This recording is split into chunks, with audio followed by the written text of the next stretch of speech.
Hello everyone, good morning. এটা আমার ইউটিউবের ফার্স্ট ব্লগ। দিনটা ছিল 31 অক্টোবর। আমি আমার ড্রিম ফুলফিল করতে ইন্ডিয়া থেকে ইউএস যাচ্ছিলাম। ইউএসএতে আমার হাজব্যান্ড অলরেডি থাকে ওখানে, তো আমি ওখানেই যাচ্ছিলাম ওর কাছে। এটা আমার ফার্স্ট ইন্টারন্যাশনাল ট্রিপ ছিল, আর আমি যাচ্ছিলাম সিঙ্গাপুর এয়ারলাইন্সে। মানে এটা 21 আওয়ার্সের জার্নি ছিল, যেটা কিনা 4 আওয়ার্স পর আমি সিঙ্গাপুর ল্যান্ড করব, আর দেন নেক্সট 17 আওয়ার্স ওখান থেকে আমাকে ক্যালিফোর্নিয়া নামাবে। আর 4 আওয়ার্সের লেওভার ছিল আমার সিঙ্গাপুরে। ইন্ডিয়া থেকে রাত 11টায় ফ্লাইটটা ডিপার্চার থাকে, তাই জন্য ওরা রাতের ডিনারটা দেয়।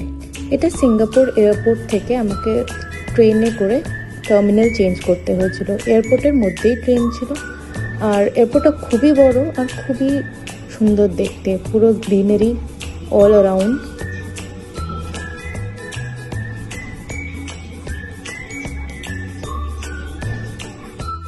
সিঙ্গাপুর এয়ারপোর্ট খুবই বড়, খুবই সুন্দর দেখতে, খুবই সাজানো, বাট আমি বেশি এক্সপ্লোর করতে পারিনি বিকজ আমার অনলি 4 আওয়ার্সের এখানে লেওভার ছিল।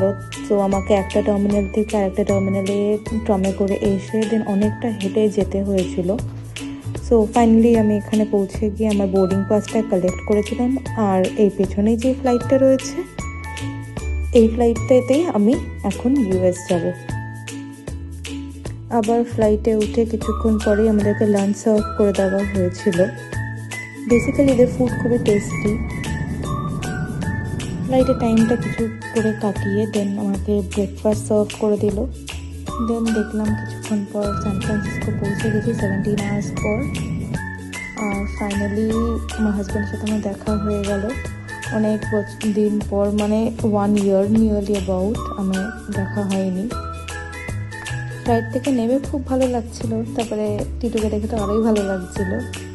আর হ্যাঁ, ফাইনালি আমার ড্রিম ডেস্টিনেশন আমি সান ফ্রান্সিসকোতে পৌঁছে গেছি। এটা যে কতটা ভালো লাগছিল I cannot explain in my words.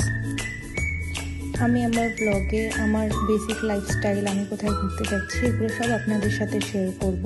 So stay tune for the next blog. ভালো থাকবেন সবাই, দেখা হচ্ছে পরের একটা ব্লগে। Bye bye.